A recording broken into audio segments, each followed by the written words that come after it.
Una vez más, mis amigos, ¿qué tal? ¿Cómo están? Los saluda Juan Adolfo en el podcast Solo Tú con el doctor Lauro Amezcua Patiño, psiquiatra por más de 30 años.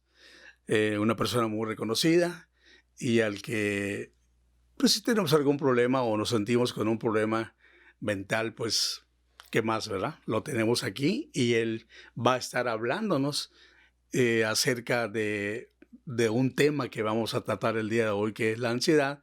Y por supuesto, si usted tiene o siente que tiene ese problema, pues ya sabe con quién recurrir. Doctor, bienvenido a su programa. Muchas gracias, Juan Adolfo, y bienvenido a toda la gente que nos acompaña el día de hoy. Es un placer estar con ustedes de nuevo. Vamos a platicar un poquito sobre la ansiedad. Ah, Me imagino que Juan Adolfo me va a presionar un poco en cuanto a cómo manejar este tema, pero estoy dispuesto a darles lo mejor de mí para que ustedes puedan conocer un poquito más sobre la ansiedad y cómo manejarla, ¿no? Doctor, como decíamos en los 70s, nos vamos a dar un tiro. Así es. ¿Se acuerda? Me acuerdo de esos tiempos. ¿Se acuerda? Nos vamos a dar un tiro. Así eran esos tiempos. En esos tiempos, ¿verdad? Bueno, doctor, sí, precisamente sí traigo muchas preguntas porque pues es algo que yo pienso que a la gran mayoría de las personas nos afecta. Y debo ser muy claro, doctor, en el sentido de que esa palabra, o yo no tengo mucho tiempo que la escuché, pero ahora que ya la entiendo un poco más, veo que es un problema grande. Pero usted va a ser el que nos va a explicar exactamente qué es la ansiedad. Mira, la ansiedad es un problema que puede ser una enfermedad Sí. o puede ser una reacción normal al estrés. Y tenemos que entender los términos, ¿verdad? La ansiedad es lo mismo que mortificación. Entonces, cuando hablamos de mortificación, generalmente no hablamos de algo patológico o algo enfermizo, estamos hablando, básicamente la gente se mortifica. Entonces, ¿cuándo deja de ser mortificación y se convierte en ansiedad? Y la razón por la cual te digo que son términos que usamos de una u otra manera es porque en general hay algo que conocemos como ansiedad normal.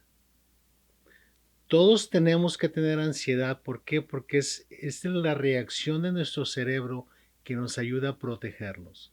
Entonces, al mortificarnos un poquito de dónde estamos, cómo estamos, tenemos para comer, cómo estamos durmiendo. O sea, hay cosas que uno tiene que mortificarse normalmente porque es parte de la sobrevivencia, ¿no? También la ansiedad puede ser una reacción a un ataque, ¿no? Como hablábamos anteriormente en el podcast anterior, si te va a atacar un león y el león te va a comer, tienes que protegerte. Entonces tu cuerpo está programado genéticamente para sobrevivir. Y la ansiedad es uno de los mecanismos que nos ayuda a sobrevivir. Lo que llamamos ansiedad problemática o patológica o enfermiza es cuando tenemos demasiado, muy frecuente y no tenemos nada de qué mortificarnos realmente, ¿no?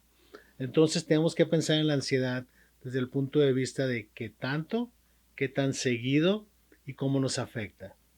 Todos tenemos conocidos, digamos, que siempre decimos, híjole, siempre se está mortificando de alguien. Mi tía se mortificaba de eso todo el tiempo. Mi abuela. Entonces, el mortificarse de más no es necesariamente patológico si no te afecta en cómo funcionas todos los días.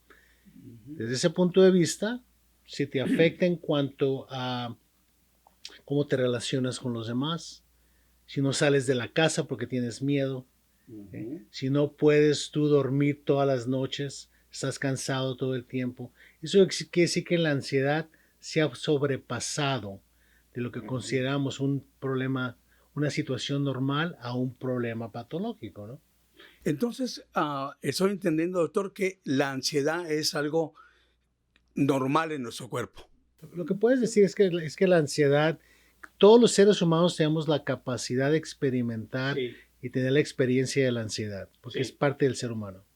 Eso no quiere decir que esa persona tenga un problema mental o psicológico. Claro que no, todos podemos tener mortificaciones y hasta cierto punto un poco de ansiedad nos ayuda en concentrarnos más Ajá, en resolver ese problema. ok. Por ejemplo, si tenemos 10 problemas, Sí, pero ese es el problema más agudo, sí, nuestra mortificación tiene que irse al problema que requiere la solución más pronta, ¿no? Entonces, nosotros normalmente utilizamos la ansiedad como una manera de discernir y decidir hacia dónde vamos en nuestra solución de problemas. Eso es totalmente normal. podemos tener ese problema de ansiedad cuando recordamos a las tías, a las abuelas, o que ellos hacían eso, que se mortificaban por todo, que si la vaca no dio leche, que si el caballo se fue, y todo eso. Eso nos lo traemos nosotros y se puede uno caer en ese problema de una ansiedad crónica o...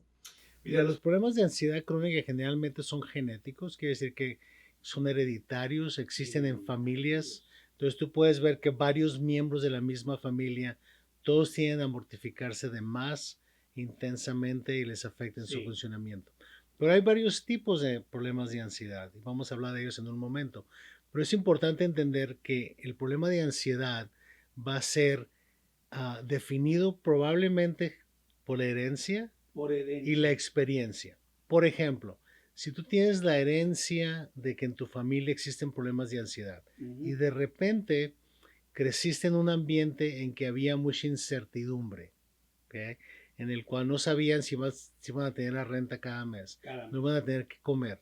Entonces la gente empieza a ser alerta todo el tiempo porque está anticipando lo que conocen, está anticipando Sí, que no vas a tener con qué comer, que no claro. vas a tener para pagar la renta, ese tipo de cosas. Entonces, Ujú. como se hace crónico, tu tendencia va a ser hacer mortificarte más que los demás. ¿Okay? Ujú. Cuando lo consideramos ya patológicamente es que no puedes dejar de pensarlo. Entonces, por ejemplo, digamos que tú te mortifica que no ha llovido y tú tienes un rancho, ¿okay? Sí, Y te mortifica que no está creciendo tu producto de la manera que claro, debería de crecer. claro, Y de repente no puedes dejar de pensar que no ha llovido. claro. O sea, tienes una incertidumbre, no puedes dejar de mortificarte y no tienes control sobre ella. Porque tú no puedes controlar si va a llover o no. Ujú. Entonces, una ansiedad normal sería decir, ¿cómo voy a resolver el problema si no llueve? Si no llueve. En lugar de estarle dando vueltas al problema, ¿no? Ujú. Que eso es la ansiedad, estarte mortificando todo el tiempo. Y el problema es que eso crea estrés. Y los síntomas de ansiedad van a ser boca seca, palpitaciones del corazón, Oh, temores intensos, sí, uh, problemas de estreñimiento, sí. no poder dormir. Entonces, cuando empiezas a tener eso constantemente, te puedes dar cuenta de que te afecta en tu vida de todos los días, ¿no? No puedes funcionar tan bien. Ahora que habla usted de que en los tiempos de los abuelos, a lo mejor a usted no le tocó porque vivió en otras áreas, pero a mí sí. En los tiempos de mis abuelos se mortificaban o tenían mucha ansiedad porque no llovía, porque eran temporales. Exacto. Eran temporales. Entonces, yo lo recuerdo, doctor, y nunca se me va a olvidar. Salíamos con San Isidro, Labrador, arriba, hasta arriba. Doctor, créamelo, así como se lo estoy diciendo, créamelo, que regresábamos de la milpa a la casa con un llovidón, pero tremendo, doctor. Eso es un asunto que llamamos fe. La fe es muy importante. La fe es desde el punto de vista de ansiedad, fíjate, la fe es una de las maneras saludables, digamos, de manejar la ansiedad. Porque la fe nos ayuda a hacer lo que llamamos sublimación. Pasamos nuestra mortificación a un poder más alto, ¿no? Sublima. Entonces, sublimación es una de las defensas saludables, digamos, que los seres humanos utilizamos para protegernos de la ansiedad, es decir, se la paso a otro poder, ¿no? Sí. Entonces, eso es muy valioso desde el punto de vista de ayudar a la gente. Entonces, la gente de mucha fe puede encontrar su religión como un tratamiento también. como una manera de manejar su incertidumbre. He mencionado incertidumbre 2 o 3 veces porque incertidumbre es la madre de todas las ansiedades. Todos los seres vivos tenemos una necesidad de certidumbre. No nos gusta ser inciertos. Desde una pequeña célula, si no encuentra el lugar donde puede alimentarse de los químicos que necesita, se va a estresar y va a buscar la manera de encontrar lo que necesita. Lo mismo nos pasa a los seres humanos. No podemos manejar no saber por nuestra propia seguridad. Entonces nuestra necesidad de saber nos causa ansiedad. El problema es cuando tenemos demasiada necesidad de saber, sobre todo en cosas que no podemos controlar. Date un ejemplo. En los tipos de ansiedad tenemos la ansiedad generalizada, que es la gente que se mortifica todo el tiempo. Tenemos la ansiedad social, la gente que tiene mucho problema de estar en situaciones sociales causa mucha ansiedad. Tenemos los ataques de pánico. Pero si tomas la ansiedad social, ¿okay? Ahí es la incertidumbre de no saber qué va a pensar la gente de ti. O cómo va a reaccionar la gente de ti. Por ejemplo, el no poder hablar en público. Es un problema de ansiedad social. Me imagino que es muy alto el porcentaje. Probablemente la ansiedad social es el problema psiquiátrico más común en el mundo. Sí, porque afecta probablemente del 20 al 30% de la gente hasta cierto nivel, ¿no? Entonces hay mucha gente que, por ejemplo, es tan común que no lo identificamos. Pero la gente crea su vida alrededor de su ansiedad social. Son gente que no se comunica mucho, va al trabajo, va a su casa, no sale a muchos lugares donde hay mucha gente. O sea, acomodamos nuestra vida, ¿okay?, a nuestra ansiedad. Que al final del día nuestra ansiedad nos provee el medio ambiente para estar seguros. La razón que tenemos ansiedad es por seguridad. Una persona, ¿cómo es que se pueda sentir inseguro con la gente que está a su alrededor? No es tanto la gente en sí, es lo que la gente está pensando de ti. O sea, lo que uno está pensando que la gente está pensando de nosotros. Exacto. O sea, uno empieza a pensar, si tienes ansiedad social, tienes miedo de avergonzarte en público.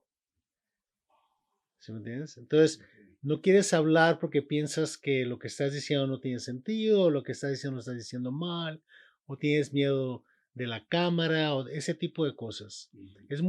Hay artistas muy famosos que tienen lo que se llama stage fright, que es el temor de presentarse público, como Barbra Streisand, por ejemplo.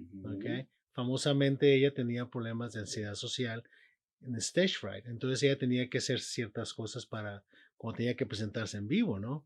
Porque le costaba mucho trabajo. O sea, no quiere decir que no se pueda resolver, pero tiene que identificarse. ¿Pero esto está considerado como una enfermedad mental? Sí y no. Es que cuando lo pones en el contexto de enfermedad mental, para nuestra cultura suena como que estás loco. ¿Sí me entiendes?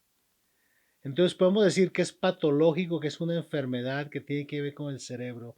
Yo trato de no usar la palabra mental porque te lo lleva a la cuestión de locura. Pero cuando dice enfermedad, ¿de qué estamos enfermos? No, estás enfermo de que ciertas áreas del cerebro que controlan tus niveles de ansiedad, hay unos procesos muy complejos dentro de tu cerebro. Hay un área del cerebro que se llama la amígdala que controla mucho de las reacciones de ansiedad, no está funcionando eficientemente.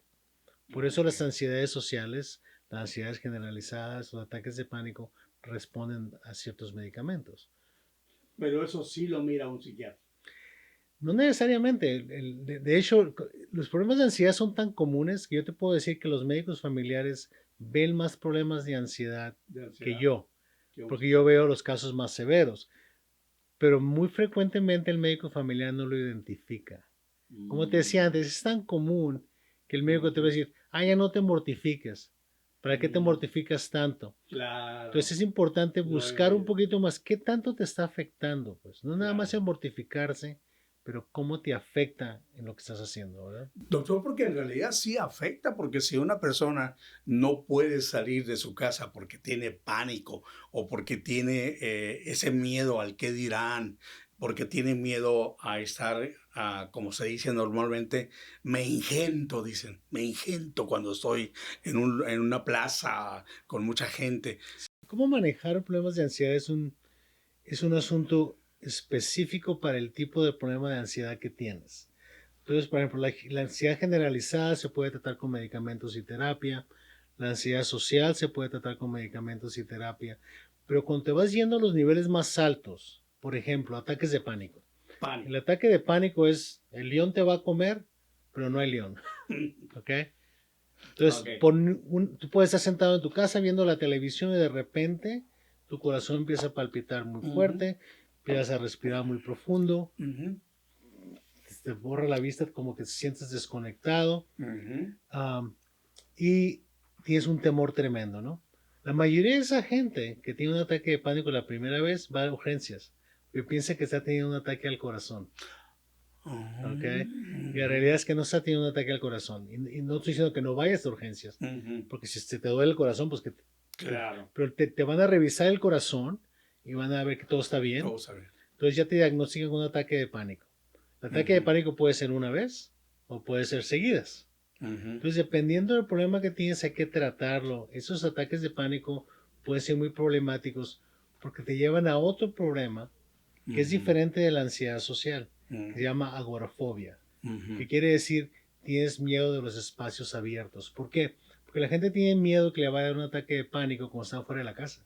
Entonces, en esos casos sí puede ser muy difícil para la persona salir de la casa y se empieza a limitar mucho. Eso también requiere terapias conductistas, terapias cognitivas para ayudar al paciente a, de nuevo, como hablamos en un podcast anterior de la burbuja de miseria, Claro. la burbuja de miseria te protege, Sí. pero no te ayuda a vivir. ¿Okay? Entonces, mucha gente termina dentro de esa burbuja. Entonces, cuando ya que llegan con nosotros en psiquiatría, muchas veces los casos están muy avanzados, al punto que es muy, muy despacio el proceso de ayudar a la gente a salir de ahí. Y generalmente todos los tratamientos psiquiátricos requieren tres partes: biológico, psicológico y social. Social. Las medicinas, porque hablamos mucho de medicamentos y hay mucha tendencia a que la gente diga, dame una medicina para que se me quite esto. La medicina nada más va a reducir la intensidad de tus síntomas. Es todo lo que va a hacer. La medicina no te va a enseñar nada. La medicina no te va a decir cómo salir de la burbuja de miseria, no te va a decir cómo manejar tus incertidumbres de otra manera, no te va a rehabilitar socialmente. Ahí es donde las terapias son muy importantes. No necesariamente terapias por el psiquiatra, puede haber terapias con terapeutas, psicólogos, gente de rehabilitación. Entonces, un tratamiento completo requiere las tres etapas, ¿no? Hay mucha tendencia en medicina, en Estados Unidos, sobre todo en los países del primer mundo, a que nos resuelvan los problemas rápido. Volvemos a lo mismo del solo tú. Solo tú. O sea, no es nuestro trabajo como psiquiatras decirle a la gente qué hacer. Es nuestro trabajo como psiquiatras darle a la gente opciones. Es decir, estas son tus opciones biológicas, psicológicas y sociales, ¿verdad? ¿Cuáles se acomodan mejor a tus circunstancias? ¿Y cómo podemos hacer que tú las lleves a cabo? ¿Por qué? Porque si el paciente no lo hace, es como si no se tomara la medicina, pues. Es lo mismo. En una ocasión me comentabas acerca de los diabéticos. Me gustaría mucho Sí, de nuevo platicábamos sobre la diabetes en cuanto a la insulina, ¿no? Que el paciente es diabético, le das insulina y tú esperas que la insulina le enseñe al paciente a cómo comer y a cómo hacer ejercicio y cómo bajar de peso. No va a suceder. Iba uno con el doctor, deme más insulina. O cambien la medicina, su medicina no sirve, lo que usted quiera. No, espérate. ¿Cuál es el trabajo que tiene que hacerse? Ahora, parte del problema con los medicamentos son muy efectivos en el 60-70% de los casos y pueden facilitar la terapia y la rehabilitación social. Pero los medicamentos no te enseñan nada. Los medicamentos no te van a dar guías, ¿okay? Ni te van a agarrar de la mano y te van a sacar de la burbuja de miseria en la que estás. Entonces es importante que la gente sienta que ellos valen. Que yo puedo hacer esto por mí. Mira, platicábamos el otro día sobre la idea de que tú te acuestas contigo toda la noche y te levantas contigo todas las mañanas. Pero uno tiene que dejar de enfadarse de estar con uno mismo. Lo que sucede es que no sabemos cómo. En el solo tú, la idea es levántate contigo y levántate con una persona a la que reconoces y quieres. Mm. No necesites tanto que la gente te reconozca y te quiera. Es un balance. Porque lo que sucede es que siempre estamos esperando que la gente nos quiera, que la gente nos reconozca. Pero muy frecuentemente estamos solos con nosotros mismos. Y no nos gusta estar con nosotros mismos. A veces porque no nos conocemos. Sí, ¿verdad? Entonces buscamos distracciones. Y no nos gusta estar con nosotros mismos. A veces porque no nos conocemos. Sí, ¿verdad? Entonces buscamos distracciones. Sí, claro. Buscamos que distráeme, llévame sí. aquí, hazme esto. Pero espérate, tú estás contigo, vas a estar contigo toda la vida. Es el único hombre que está conmigo y duerme con el doctor. Exacto. Qué bueno, ¿verdad? Qué bueno. Ya las cuestiones personales. Sí, ¿verdad? Exacto. Mejor no las hablamos, No doctor. las hablamos. Doctor, hablaba de biológico, de social Y psicológico. y psicológico. Son tres, vamos a decirlo, tres maneras de poder arreglar o curarnos una cuestión mental o una cuestión. El biológico, primeramente. ¿De qué se trata un problema biológico? ¿Cómo se trabaja? Bueno, primero hay que identificarlo, ¿no? Entonces tenemos ciertas guías en cuanto a cómo identificamos que la persona tiene problemas de ansiedad generalizada o ansiedad social, Sí. o la persona tiene problemas de ataques de pánico. Entonces, ya que llegamos a un diagnóstico, Sí. tenemos que buscar las opciones. Como te decía antes, tenemos opciones biológicas, y las opciones biológicas serían medicamentos. Medicamentos. Opciones biológicas pueden ser nuevos tratamientos como la estimulación transcranial magnética. Hay ciertos problemas más serios como la enfermedad obsesiva compulsiva, hay tratamientos quirúrgicos que pueden entrar al cerebro y poner electrodos. Entonces tenemos varias opciones y vamos subiendo las de intensidad dependiendo de la severidad del problema. O sea, no vamos a empezar con cirugía de OCD o de Obsessive Compulsive Disorder si no utilizamos primero un medicamento, ¿no? Entonces tenemos una secuencia. Y el medicamento, sobre todo los antidepresivos que usamos para problemas de ansiedad, te van a bajar la intensidad de la ansiedad. Entonces lo que sucede es que te mortificas menos. Okay. Lo que es muy común, y eso sucede en muchos de los problemas psiquiátricos, es que la gente que toma medicamentos funciona mejor, pero toma tiempo de que se sienta mejor. Por ejemplo, si tú vienes conmigo y tienes depresión o ansiedad y te doy un medicamento para la ansiedad, la gente alrededor de ti se va a dar cuenta que estás mejor primero que tú. Entonces hay que poner atención de qué nos dice la gente alrededor de nosotros. Porque a lo mejor la intensidad está bajando y tú no te das cuenta, ¿verdad? Ayer tengo un paciente de investigación de un medicamento nuevo de OCD, y esta muchacha tiene un problema muy serio de obsesiones y compulsiones de contaminación. Entonces le estamos dando este medicamento nuevo y me decía ella, por ejemplo, ella no podía salir de su casa, ¿okay? Y no, se le caía el sombrero en el piso, no se lo podía poner otra vez porque está contaminado. Entonces me dice, mire doctor, salí de la casa y se me cayó el sombrero y me lo puse en la cabeza. Cuando tenía años que no podía hacer eso. Entonces tú empiezas a ver, y me dice, yo no me di cuenta, mi novio me dijo. Vaya. Pero ella no se daba cuenta de que estaba pasando. Entonces hay que poner atención al hecho de que vivimos en un ambiente social y la gente que está alrededor de nosotros a veces se da cuenta, oye, no te estás mortificando tanto, estás durmiendo mejor, estás comiendo mejor. Pero la sensación subjetiva de estar mal toma más tiempo en mejorarse. ¿Okay? Entonces hay que escuchar a la gente alrededor de nosotros. Ahora, los tratamientos biológicos no son 100% de respuesta. O sea, probablemente los antidepresivos y medicamentos de ansiedad funcionan el 70%. Entonces, la mayoría de esos pacientes, cuando los trata el médico familiar, yo nunca los veo. Yo termino viendo los pacientes del otro 30% que no respondieron bien al tratamiento. Del doctor general. Exacto. ¿Por qué? Porque esos pacientes ya no respondieron a los primeros tratamientos. El médico familiar no quiere, o el internista no quiere meterse más en más tratamientos más serios, ¿no? Entonces ya es cuando entra el psiquiatra a manejar ese tipo de problemas. Y generalmente el tratamiento de los problemas de ansiedad es un tratamiento de equipo. O sea, hablamos mucho de la psiquiatría, pero la psiquiatría tiene un equipo de gente que trabaja en conjunto. Entonces, si alguien viene a verme a mí, yo hago el diagnóstico de lo que sea. Inicio un tratamiento con medicamentos y hago un poco de terapia de soporte. A lo mejor lo mando con un psicólogo a que haga terapias más especializadas, así como te mandaría yo a una rehabilitación porque te quebraste un hueso. ¿Okay? O sea, tú ves, el ortopedista tiene sus rehabilitaciones y tiene la gente que maneja el dolor.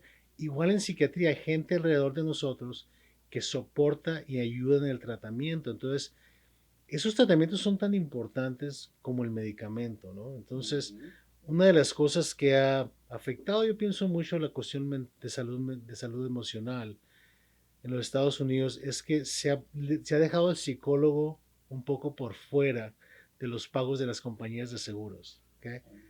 Pero los psicólogos son de las mejores gentes que existen para manejar las cuestiones de terapia. ¿Okay? Entonces, seguimos trabajando muy cercanos a ellos. De hecho, yo cuando empecé en psiquiatría hace 30 años, teníamos psicólogos en el hospital que trabajábamos juntos para tratar a los pacientes en el hospital. Ahora es raro ver un psicólogo en un hospital, porque los seguros no pagan por eso. Amigos, estamos en el podcast Solo Tú, un programa con el doctor Lauro Amezcua Patiño, psiquiatra con una gran experiencia y pues con un gran tema que es la ansiedad, que ahora, hoy en día, escuchamos, doctor, mucho sobre la ansiedad, pero yo me he dado cuenta que hasta los niños hablan de ansiedad. Mira, los niños saben lo que es angustia, los niños saben lo que es incertidumbre. Entonces, como un niño dice tengo ansiedad, Sí. básicamente está diciendo, hay algo en el medio ambiente o hay algo en mi vida que yo no puedo controlar que me está mortificando. O que lo estamos. Entonces, en cuanto tenemos más incertidumbres en nuestra sociedad, va a haber más ansiedad. Entonces, la incertidumbre puede venir porque hay algo agudo en tu familia. Por ejemplo, papá se enfermó y tiene cáncer. ¿Okay? Es una incertidumbre tremenda, ¿no? O tenemos un problema social de que se está quemando el bosque y mi casa está cerca del bosque. Es una incertidumbre, ¿se va a acercar esto o no se va a acercar? Entonces, desde el punto de vista de mortificación por sí mismo, ¿okay? Podemos decir que tenemos ansiedad cuando debemos de tener ansiedad. El problema es cuando tenemos ansiedad y no hay razón de tenerla. Sería aquella persona de que se está quejando de todo, de que le falta esto, le falta el otro, pero ¿por qué no sale el sol? Y ¿por qué, como dijo usted, por qué no llueve? ¿Por qué esto? ¿Esa sería una ansiedad ya más severa? No es tanto que se esté quejando, sino que está manifestando la angustia que tiene por no saber. Por no saber, pero eso es más severo ya.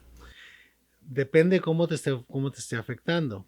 O sea, si te está afectando mucho al punto de que, digamos, tus hijos o tu familia te dice, ¿sabes qué? Ya estás demasiado arriba, ya no queremos estar contigo, ya no te invitamos a comer porque lo único que quieres es hablar de tus mortificaciones. Cuando empieza a afectar tus relaciones interpersonales, tus relaciones sociales, entonces ya es problemático, ¿no? Como te decía Juan Adolfo, es importante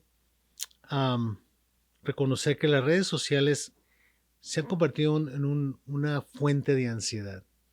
¿Por qué? Porque la gente siente que es muy fácil juzgar y todo el mundo es experto en todo.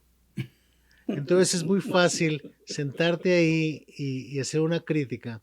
Y la gente que está recibiendo esa crítica, sobre todo la gente que tiene tendencias de ansiedad social, anda buscando una manera de conectarse.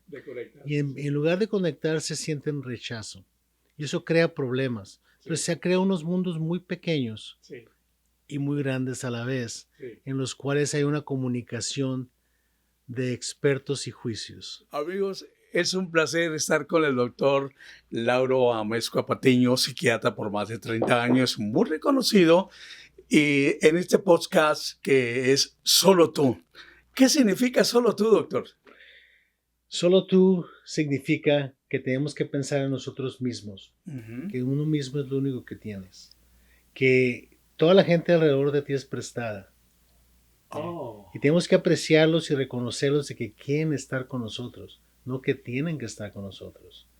Y tenemos que tener esa comunicación de dos lados, que cada uno de nosotros es responsable de cómo solucionamos y nos adaptamos mejor a nuestra vida. Esa respuesta que acaba de dar el doctor de el significado de solo tú, me cayó, ahora sí que me dio en la pata de palo. Doctor, me dio la pura pata de palo. Me da gusto. Sí, me dio la pata de palo, amigos. Pues muchas gracias. Y doctor, ¿algo que le quiera decir al público ya para De retirarnos? nuevo, muchas gracias por acompañarnos. Esperamos que nos sigan escuchando y esperamos recibir alguna de sus preguntas y contestar lo más pronto posible. Recuerden que este es el podcast Solo Tú con el doctor Lauro Amezcua Patiño, psiquiatra por más de 30 años. Nos vemos el próximo.